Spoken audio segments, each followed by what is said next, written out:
ঘড়িতে তখন সকাল 7:30 আর আমি চা নিয়ে বসে পড়লাম। হাই এভরিওয়ান, আমি মেকআপ আর্টিস্ট সারিকা। আমি আজকে একটা ফার্স্ট টাইম ব্লগ বানাচ্ছি আর এই হলাম আমি। তো আজকে আমার শ্যুট ছিল দমদম আরপিতে। ঠিক টাইম মতো সকাল সকাল বেরিয়ে গেছি, বাসে করে যাচ্ছি আরপির উদ্দেশ্যে। ওখানে গিয়ে পৌঁছে দেখলাম কেউ আসেনি। তো আমি আর আমার অ্যাসিস্ট্যান্টই পৌঁছে গেছি সবার ফার্স্ট। আর এই আমি ঢুকে পড়লাম মেকআপ রুমে গিয়ে আমি একটু আমার অ্যাসিস্ট্যান্টের সাথে একটু মজা করছিলাম, ইয়ার্কি করছিলাম।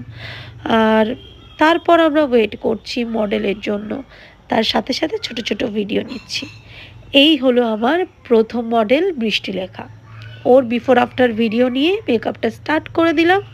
মেকআপ স্টার্টের মাঝখানে আমার পেয়ে গেল খুব জোরে খিদে। সকালবেলা কি আর খাই, তাই সাবওয়ে থেকে একটু স্যালাড অর্ডার করলাম আর সাথে ছিল একটা গ্রিন টি। খুব ভালো খেতে ছিল। নেক্সট আমরা মেকআপ মোটামুটি কমপ্লিট। এবার কলকা কি হবে সেটাই ডিসাইড হচ্ছিল। ততক্ষণে দেখছি সব মেকআপ আর্টিস্টরা চলে এসছে। আমরা 3জন আজকে শ্যুট করেছিলাম, ওরাও মেকআপ করছিল। আর এদিকে কলকাও স্টার্ট হয়ে গেছে। কলকা স্টার্ট হওয়ার পরেই দেখছি আমার সেকেন্ড মডেল সিয়া চলে এসেছিলো। ওরও বিফোর আফটার মেকআপ নিয়ে তারপর আমরা মেকআপ করে বসে গেলাম লাঞ্চ করতে। লাঞ্চে ছিল আজকে চিকেন থালি, বেশ অনেক কিছুই ছিল।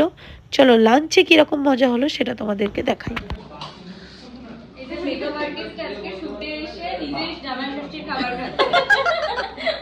জামাই ষষ্ঠী না, বৌমা ষষ্ঠী। সবাই খাচ্ছে, মুখগুলো জ্বলছে রীতিমতো। সেকেন্ড মডেলের মেকআপ কমপ্লিট। এবার ওর শ্যুট হচ্ছিল। ওর লুকটা খুব সিম্পল সাটেল লুক ছিল, পার্টি মেকআপ লুক ছিল, ওই জন্য বেশিক্ষণ টাইম লাগেনি। বাট ফার্স্ট মডেলের কি হচ্ছে সেটা দেখি। কতটা টায়ার্ড? আমার খুব ঘুম পাচ্ছে।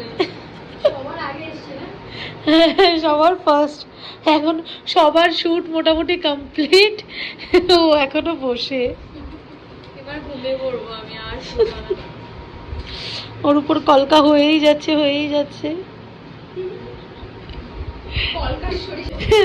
চুলগুলো দেখো, তার উপর ও বলছে এই চুলগুলো যদি ওর অরিজিনাল হতো। আমি বলেছিলাম দিদি আমার হেয়ার বড় না, তার জন্য মেকআপ আর্টিস্ট 3টে এক্সটেনশন নিয়ে এসেছে।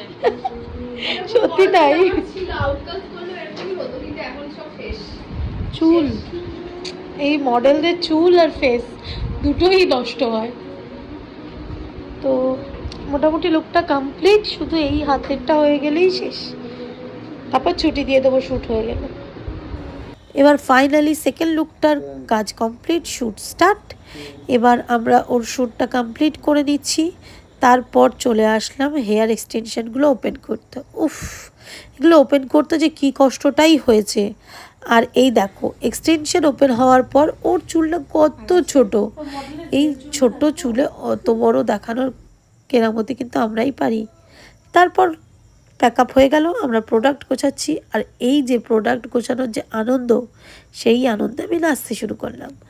তারপর আমরা একটা ক্যাব বুক করলাম, ক্যাবে করে চলে আসলাম নিউ টাউন। ওখানে এসে একটা ফুচকা পেলাম, উফ কি মারাত্মক খেতে, উফ। তারপর আমরা অটোয় করে চলে গেলাম হাতিশালার উদ্দেশ্যে। ওখানে গিয়ে দেখি আমার বরমশাই এসে হাজির। ওই যে দূরে বাইক নিয়ে দাঁড়িয়েছে আমার বর। হ্যালো, এসে গেছি। নাও, বড় দায়িত্ব তোমার, দায়িত্ব আমি দিয়ে দিলাম।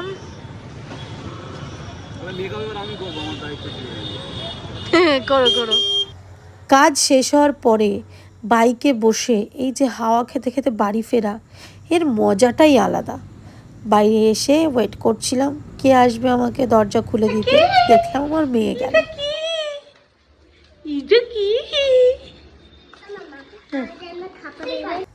বাড়ি ফিরেই দেখি আমার ননদ আর ননদের ছেলেরা বাড়িতে এসছে। ওদের সাথে এবার একটু মজা করলাম।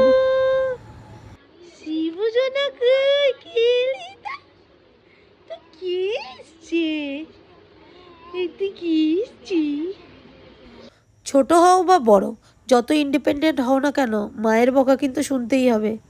চলো আজকের মতো এখানেই শেষ। গুড নাইট, আবার দেখা হবে, বাই বাই।